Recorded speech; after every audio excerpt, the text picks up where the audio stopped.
राजा नगर नाम के गांव में भगत नाम का एक बूढ़ा आदमी हुआ करता था। वो एक स्वतंत्र सेनानी था। अब एक ढाबा चलाते हुए अपना जीवन गुजार रहा था। भगत बहुत ईमानदार आदमी था। उसकी पत्नी कमला भी ढाबा के पास उसकी मदद करती रहती थी। भगत का बेटा विमल एक सरकारी अफसर था, मगर वो बहुत बड़ा रिश्वतखोर आदमी था।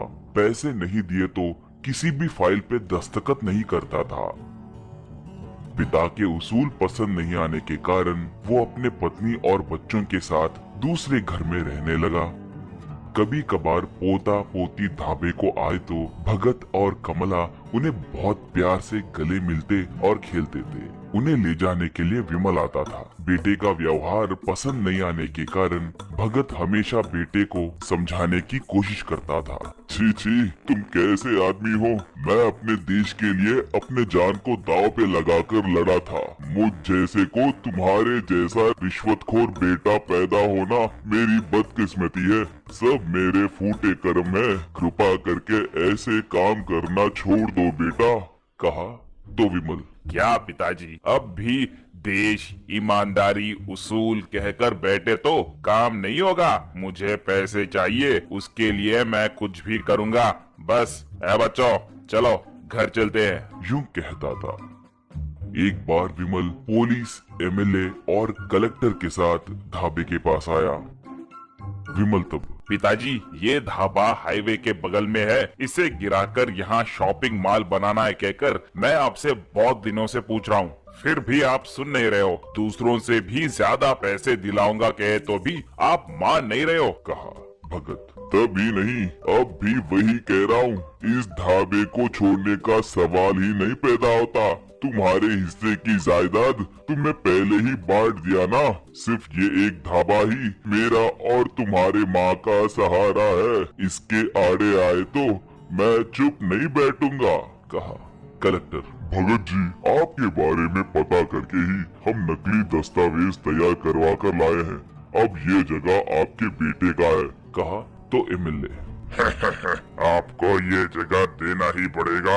लड़ने के लिए आप कोर्ट गए तो भी हमें कुछ नहीं होगा। ये लो, ये चेक लेकर अब चलते बनो, कहा विमल तब। चेक लेकर चले जाइए पिताजी। एक और बात, आप इस गांव में रहे तो मेरा नाम खराब होगा।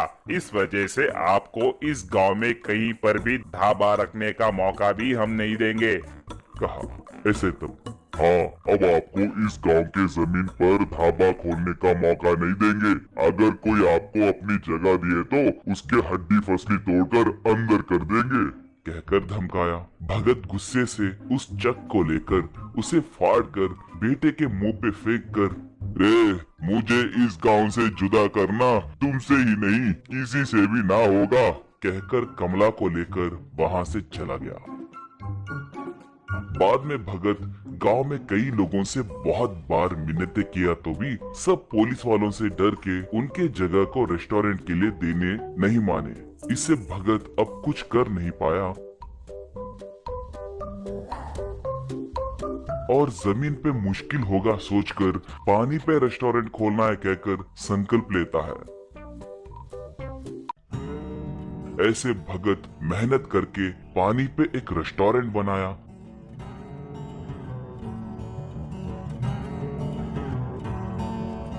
उस पे फ्लोटिंग रेस्टोरेंट कहकर एक बोर्ड भी रखा।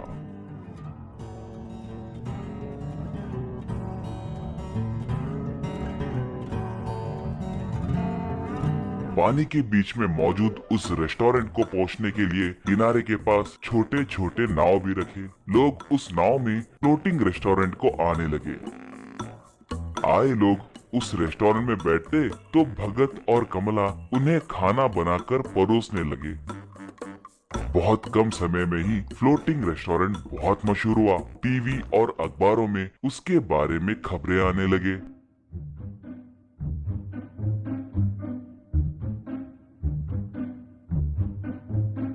एक टीवी चैनल इंटरव्यू में भगत उस रेस्टोरेंट को खोलने का कारण बताने से उसका बेटा और अधिकारियों का दिया धोखा पूरे देश को पता चला।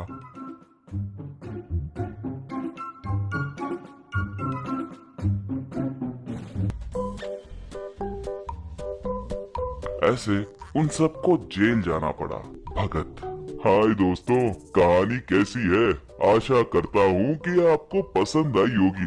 पसंद आई तो कृपा करके एक लाइक मार के शेयर कीजिए। उसके साथ साथ